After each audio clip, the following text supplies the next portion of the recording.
Ragueneau, Lise, the Musketeer. Cyrano at the little table writing. The poets, dressed in black, their stockings ungartered, and covered with mud. Lise, entering, to Ragueneau here they come, your mud-bespattered friends. First poet, entering, to Ragueneau brother in art. Second poet, to Ragueneau, shaking his hands dear brother. Third poet, high-soaring eagle among pastry cooks. He sniffs merry. It smells good here in your airy. Fourth poet, 'tis at Phoebus' own rays that thy roasts turn. Fifth poet, Apollo among master cooks.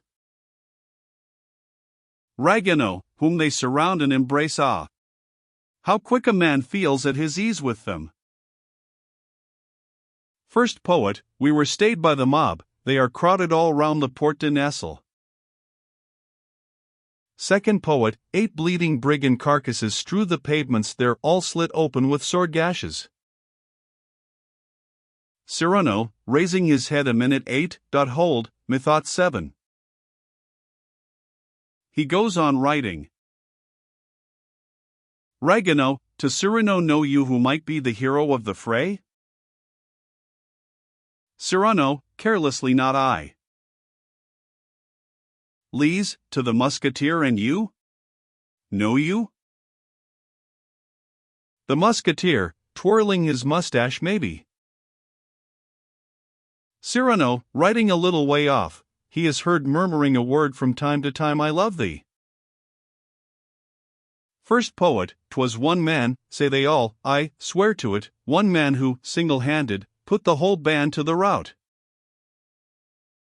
Second poet, 'twas a strange sight, pikes and cudgels strewed thick upon the ground. Cyrano, writing, thine eyes. Third poet, and they were picking up hats all the way to the Quai d'Orfèvres. First poet, sapristi. But he must have been a ferocious. Cyrano, same play thy lips. First poet, 'twas a parlous fearsome giant that was the author of such exploits. Cyrano, same play, and when I see thee come, I faint for fear. Second poet, filching a cake, what hast rhymed of late, Ragueneau? Cyrano, same play, who worships thee? He stops, just as he is about to sign, and gets up, slipping the letter into his doublet. No need I sign, since I give it her myself. Ragueneau, to second poet, I have put a recipe into verse. Third poet, seating himself by a plate of cream puffs, go to. Let us hear these verses. Fourth poet, looking at a cake which he has taken, its cap is all o' one side. He makes one bite of the top. First poet, see how this gingerbread woos the famished rhymer with its almond eyes, and its eyebrows of Angelica. He takes it. Second poet, we listen. Third poet, squeezing a cream puff gently, how it laughs, till its very cream runs over. Second poet, biting a bit off the great lyre of pastry. This is the first time in my life that ever I drew any means of nourishing me from the lyre. Ragueneau, who has put himself ready for reciting, cleared his throat, settled his cap, struck an attitude, a recipe in verse. Second poet, to first, nudging him, you are breakfasting? First poet, to second, and you dining, methinks.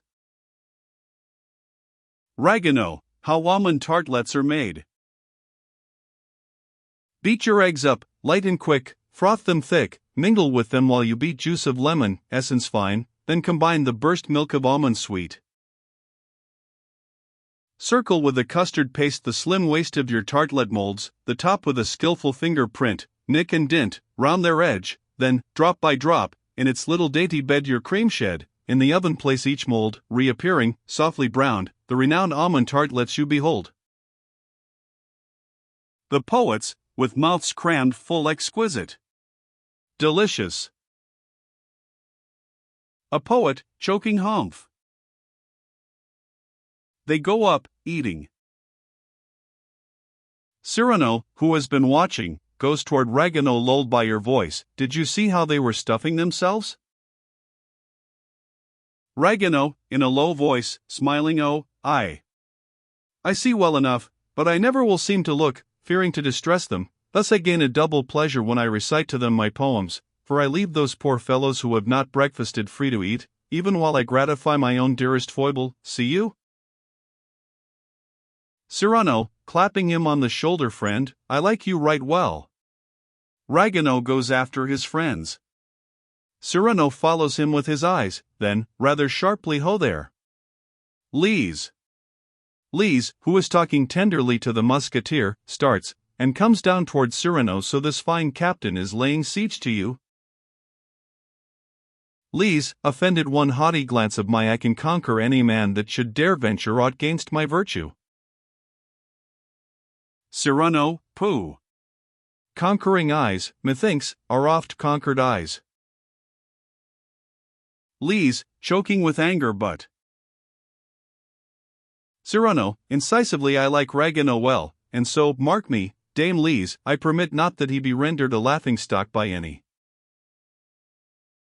Lise, but